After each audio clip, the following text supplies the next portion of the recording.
Hello and welcome to another Sprues and Brews unboxing video, and we're looking at another kit that was released alongside Psychic Awakening Engine War.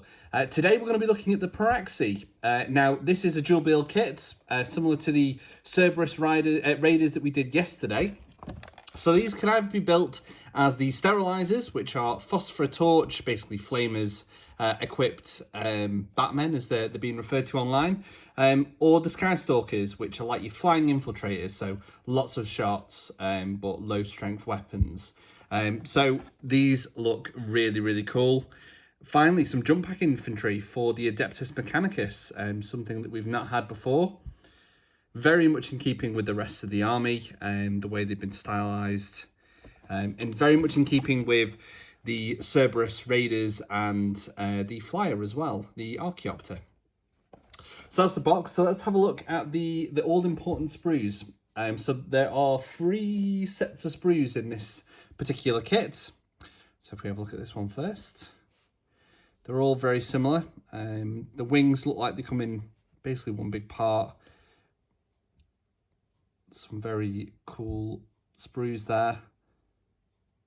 So detailed, as we would come to expect from Games Workshop nowadays. All the plethora of weapons to choose between for your unit. The other 2 sprues are very similar. It obviously makes up a 5-man squad. I really like the look of the phosphor torches. They look brutal. Very good rules as well.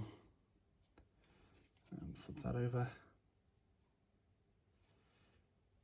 It is interesting that the fast attack choices for the Adeptus Mechanicus have suddenly jumped. I think we only had 2 before this release, and now we've got all these options. It's got little turbines there for the jump packs. Yeah, I really like the look of the wings. They look really cool. So okay, that's all our sprues. You do, once again, you get one of these in all the new kits. The brand new Adeptus Mechanicus transfers. Lots of cool options on there, including for the new units. And you've got some of the larger ones for your vehicles and warning sigils and all sorts. So it's a really good transfer sheet. Really cool. Onto the assembly instructions. So as we've already mentioned, you can build either the Skystalkers or the Sterylizors, depending on what kind of role you want them to fulfill, really.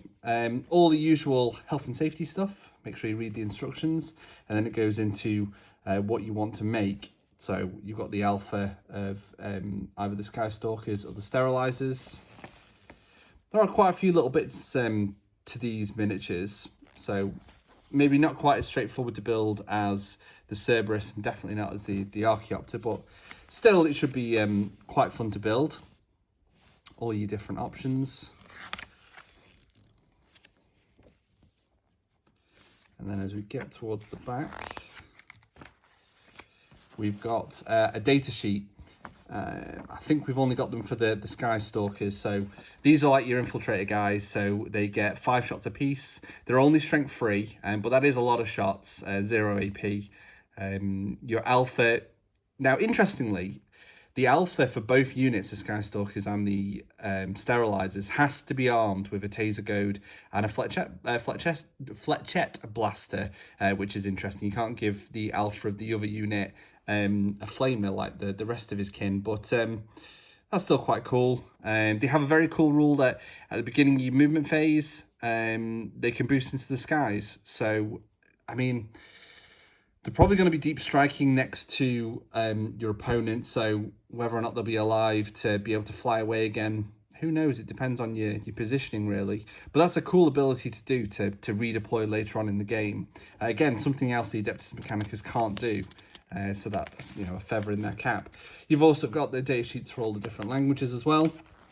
But there aren't the data sheets missing for the Sterylizors. What I've noticed with all these new kits is they only include the data sheet for one of them. But to be honest, if you've purchased these guys, you're probably going to want to pick up Engine War anyway, because that's got all your points values, all your new data sheets, all your new stratagems, and all your new rules. So if you are getting these, then you really want to pick up Engine War as well. You've got your handy paint guide, just to pick up on what they've used to do the studio scheme. and then a breakdown of the transfer sheet. There's just one other thing that I wanted to show you, and that is the bases that they the flying stands that they have. So if you've collected any carriage on Overlords, and I think the new suppressors for the Primaris Marines use these as well. They're the same flying stands. So on the back of the jump packs, they basically glue onto the little ends there. I'll be honest, not a massive fan of these. They're okay. There are worse stands, but they are not the greatest connection. You just have to be very, very careful and probably super glue it rather than plastic glue it. But there you go. We finally got some jump pack infantry for the Adeptus Mechanicus, and that's what matters. So I hope you've enjoyed this unboxing video. We do have a written review of Engine War on the website, so I'll put the link in the description. And hopefully we'll be back very soon with some more video content for you all. So until next time, happy hobbying.